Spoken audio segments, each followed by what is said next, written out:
Hey everyone, welcome back to the channel. Today, we're diving into a series of shocking events unfolding in Italy that could have major repercussions.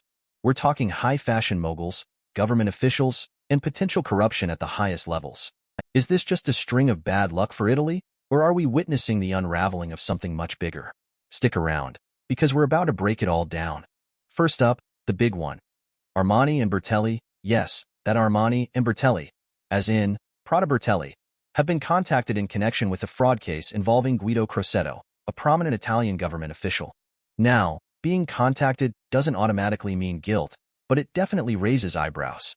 What exactly is their involvement? Are they witnesses, victims, or something more? This is a major blow to the reputation of two of Italy's most iconic fashion brands. Think about it, the global image of Armani and Prada, synonymous with luxury and elegance, is now being associated with a fraud investigation. Not exactly the kind of publicity they want, right? The immediate impact is obvious. Reputational damage. Consumers might think twice before buying that expensive handbag or suit. Investors might get nervous. And the potential legal costs? Astronomical. But the ripple effects could spread much further. This scandal could erode trust in the entire Italian fashion industry, a sector that's crucial to the country's economy. We're talking billions of euros at stake here. The question is, can these brands weather this storm?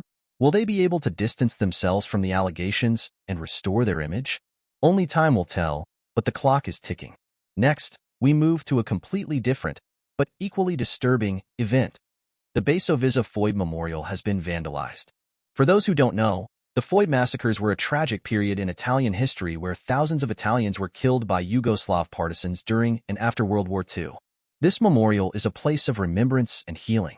So, to see it defaced with graffiti, specifically TRSTJE, which translates to "Trieste is ours," is deeply offensive and incredibly provocative.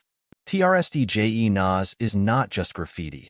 It's a statement that reignites historical tensions and wounds. It's a slap in the face to the victims and their families. It also raises serious security concerns. If a memorial like this can be targeted, what's next? Are we going to see more acts of vandalism and violence? This incident demands a swift and decisive response from the authorities. The vandalism has already sparked outrage and condemnation from across the political spectrum. It's reigniting old nationalist sentiments and exacerbating tensions between Italian and Slovenian communities. The political risk here is significant. This could lead to increased polarization and make it even harder to address other pressing issues facing the country. Socially, this kind of act can erode trust and create a climate of fear and division. It's a reminder that history, even decades later, can still be used to fuel hatred and violence. We need to be vigilant in combating these forces and promoting understanding and reconciliation. Now, let's turn to another troubling development. A complaint has been filed against a Rome prosecutor over an intelligence leak. This is a serious allegation that strikes at the heart of the Italian justice system. If a prosecutor is leaking sensitive information, it suggests a potential abuse of power and a breakdown of ethical standards. This kind of behavior can undermine public trust in the entire legal process. People need to believe that the justice system is fair and impartial. If they don't, the rule of law is threatened. The legal repercussions for the prosecutor could be severe, ranging from disciplinary action to criminal charges. But the damage to the reputation of the Rome prosecutor's office, and potentially the entire Italian government, could be even greater. This is a crisis of confidence that needs to be addressed urgently. The political risk here is immense. This leak could involve politically sensitive information that damages the reputation of individuals or institutions. It could even destabilize the government. Think about the implications. If people believe that the justice system is corrupt or compromised, they're less likely to cooperate with law enforcement or trust government officials. This can lead to a breakdown of social order and make it harder to address other pressing issues facing the country. The long-term consequences could be devastating. Moving on, we have the Casarini spying case. Casarini, a prominent activist and head of Mediterranea Saving Humans, claims he was spied on using military-grade hacking software from a company called Paragon Solutions. This is a bombshell. We're talking about the potential use of sophisticated spyware to target activists and journalists. This raises serious ethical and legal concerns. Surveillance technology like this can be incredibly intrusive, allowing governments or private entities to monitor every aspect of someone's life. It can chill free speech and undermine democratic processes. If Casarini's allegations are true, It suggests a disturbing willingness to abuse surveillance powers and target those who are critical of the government. The legal implications are significant.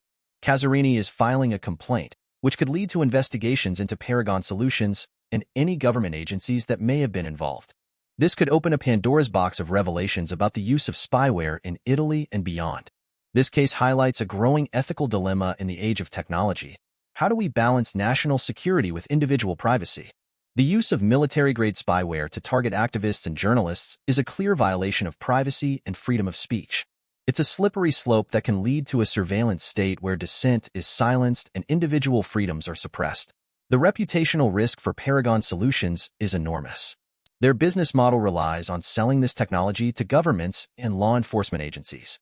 But if they're seen as enabling abuse and oppression, their reputation will be tarnished beyond repair. This case should serve as a wake-up call for governments and tech companies alike. We need stricter regulations and ethical guidelines to prevent the misuse of surveillance technology and protect individual privacy. Now, let's shift gears and consider the broader geopolitical context. President Mattarella recently commented on the dangers of appeasement, drawing parallels to the failed policies of 1938. This is a subtle but significant message. He's essentially warning against making concessions to aggressive powers in the hope of avoiding conflict. This could be interpreted as a criticism of certain foreign policy approaches or a call for a more assertive stance in international affairs. The political risk here is that Mattarella's comments could strain diplomatic relations with countries that are perceived to be engaging in aggressive behavior. But he may believe that the risk of inaction is even greater. His message is a reminder that history often repeats itself, and that we need to learn from the mistakes of the past. Appeasement may seem like a tempting solution in the short term, but it can ultimately embolden aggressors and lead to even greater conflict. Finally, we have the dispute between Italy and the International Criminal Court, ICC. Foreign Minister Tajani is calling for an investigation into the ICC over an alleged error in a warrant. This is a serious accusation that could have major implications for international justice. The ICC is supposed to be an independent and impartial body. If it's found to have made a significant error, it could undermine its credibility and legitimacy. The political risk here is that this dispute could escalate tensions between Italy and the ICC, potentially affecting international cooperation on justice and human rights issues. It could also embolden other countries to challenge the ICC's authority. The reputational risk is significant for both the ICC and the Italian government. The ICC needs to maintain its reputation as a fair and impartial court. The Italian government needs to be seen as upholding international law and promoting justice. This case could put both of those reputations at risk. So, what's the takeaway from all of this? Are these just isolated incidents, or are they symptoms of a deeper crisis in Italy? It's hard to say for sure, but the sheer number and severity of these events is certainly concerning. We have allegations of fraud involving major fashion brands and government officials. We have acts of vandalism that are reigniting historical tensions.